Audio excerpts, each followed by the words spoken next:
Ever since I got sick, Earl has been able to catch me. And I just got out of the shower, and as usual, he caught me. He catches me every time, man. I just can't, being sick, can't get away from him. He just makes me do horrible things.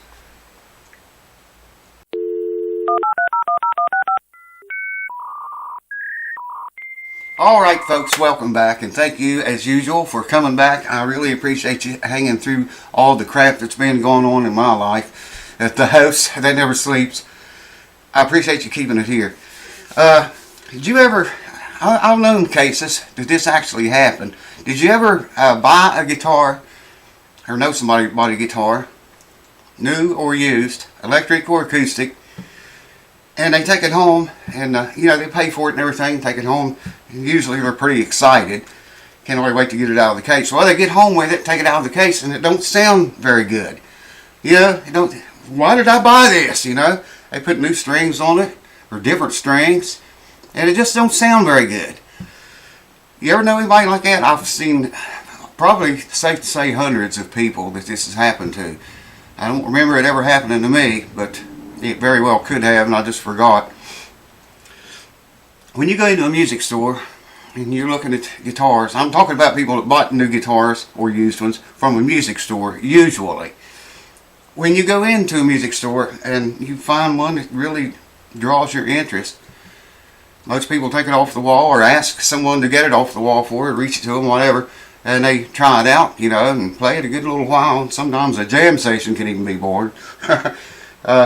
Anyways, they play all chords, maybe capo it and play a little bit that way and play it up the neck, and they like everything about the guitar. They take it home, like I say, get it out of the case, and whoa, this ain't the same guitar I bought. It sounds so different.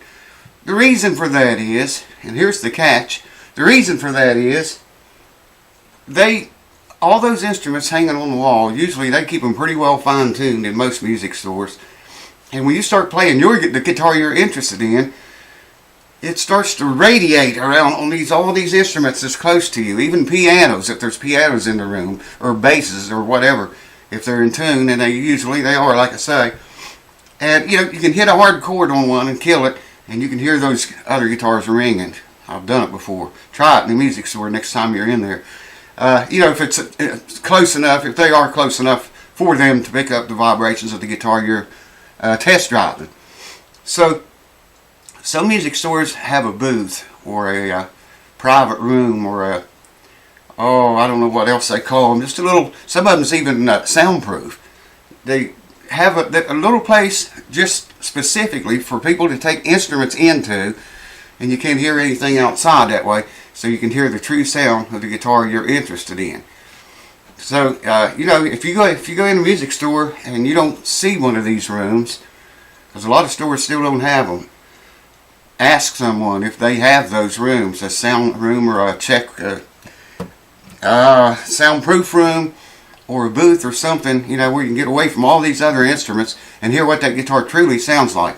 Because the good chances are, whatever it sounds like in that room, it's going to sound like in your living room when you get home with it. And you're going to be a whole lot happier.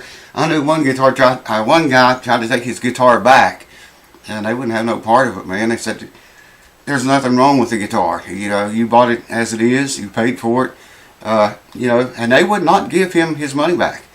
He traded it later on and got something he liked better, but the music store, they wouldn't let him have his guitar back or, refund him. Or I don't know if he didn't try to trade it at that store, because I think it was at least a year or a couple years later when he finally did get rid of it. He said he tried to like it.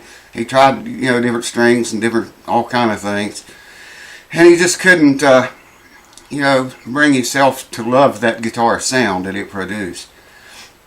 Anyways, that makes a huge difference. So when you go to a music store and they have, especially the smaller the store is, the more of a difference this makes. Because you got everything, all those instruments compacted. There used to be a store not very far from here that was small like that, and they had the store had more than one room, but they had this one room that had all the guitars and banjos and amps and basses and everything in this one room. And it wasn't a very big room. That's the store I learned in. You could hit a G note chord on a guitar, kill it immediately, and wow, the whole room would light up. Everything started, you could hear them, the ones that were in tune. So I was thinking about that, and I thought I'm going to make a video about that for you guys. That's it's pretty important whenever you're buying a new guitar or a used one.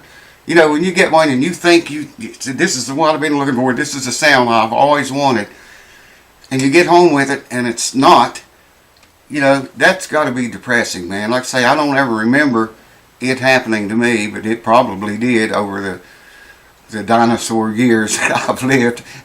Getting old.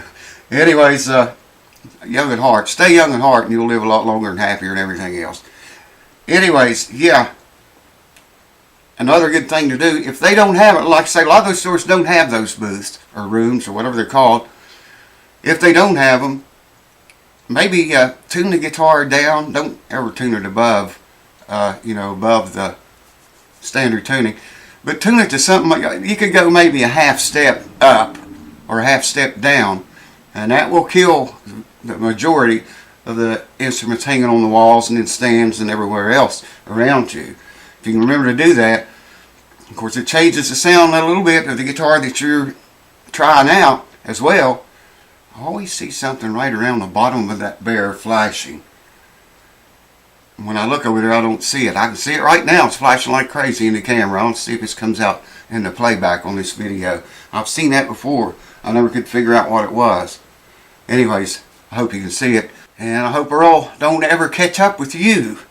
I'm telling you, if he gets you, you're had. Big time had. So keep that in mind. Tune a half a step up or a half a step down. Put a capo on. I wouldn't recommend a capo because you get a different sound of the strings coming off of a fret, like the first fret, than what you get in the open string, through the nut. It sounds different. That's why they put 0 frets in some guitars. So every note played on the guitar is being played off of a fret, and they say they all sound more alike. I can't hear that much of a difference. A little bit maybe, but I don't think a first fret guitar open strings sound as good as a guitar that doesn't have a 0 fret I'm talking about.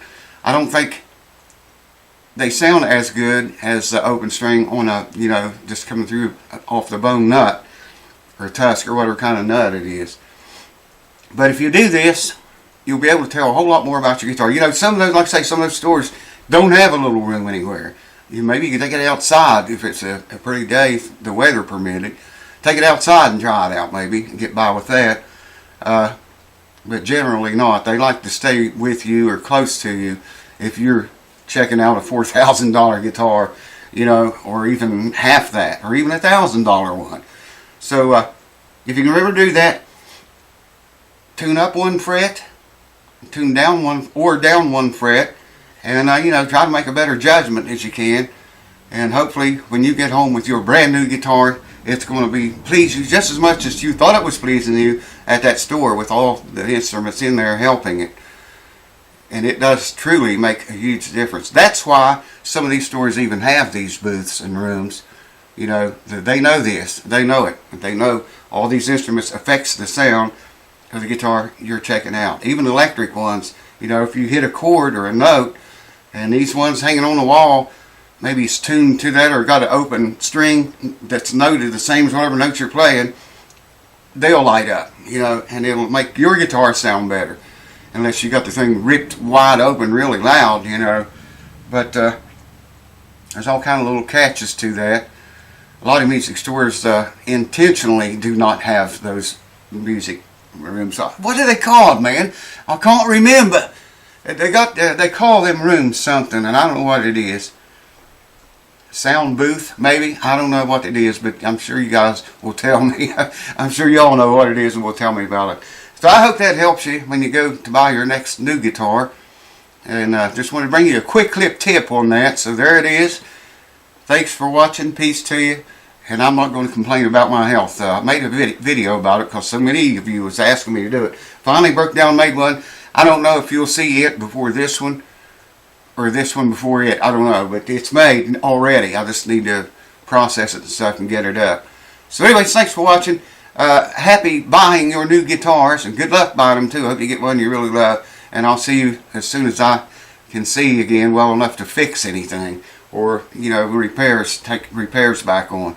Some days are better than others. Some days I can see pretty good. The next day that's like that, I'll try to make a repair video for y'all or something. I don't know what it'll be. Cheers. Thanks for watching. See you next time.